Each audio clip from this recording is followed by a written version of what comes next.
ওয়ালাইকুম আসসালাম। আপনি আমাদের মেশিনের ব্যাপারে কিভাবে জানলেন?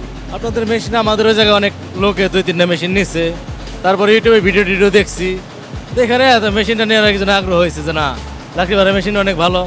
আগে আপনার কোম্পানি ভিজিট করছি, ভিজিট করার মনে হলো না মেশিনটা নেওয়া যায়, এই জন্যে আমার মন মতো করে বানাইতে দিয়েছিলাম। আচ্ছা, তো আপনি অন্য মানুষদের মেশিনের ভিডিও দেখছেন, এসে আমাদের কোম্পানির সাথে কি মিল পাইছেন সব? হ্যাঁ, মিল তো পাইছি, তাছাড়া আমি কিছু কাস্টমাইজ করছি, ওই হিসাবে অনেক ভালো কিছু পাইছি। আর কি কাস্টমাইজেশন করলেন আপনি? যে আমার লাইন হচ্ছে 2টা করছি, মানে একটা কারেন্টের লাইন আর একটা জেনারেটর লাইন। ও মানে কারেন্ট থাকলে চলবে, আবার জেনারেটর দিয়ে চালানো যাবে, তাই তো? বাংলাদেশে যে বিদ্যুতের সমস্যা, তো ওই হিসাবে আমি জানি কারেন্ট গেলে আপনার জেনারেটর চালাইতে পারি, ওই সিস্টেম করে আমি বানাই নিছি। তাতে কি আপনি যে আশা প্রত্যাশা নিয়ে বাংলাদেশ হাইডেল লিগে আসছিলেন, বাংলাদেশ হাইডেল কি আপনার এই প্রত্যাশা পূরণ করতে পারছে? অবশ্যই, এটা অবশ্যই পারছে। আমার মন মতো যেমনি চাইছিলাম অমনি বানিয়েছে, সমস্যা নেই। ধন্যবাদ ভাই, ভালো থাকবেন। আসসালামু আলাইকুম। ওয়ালাইকুম আসসালাম।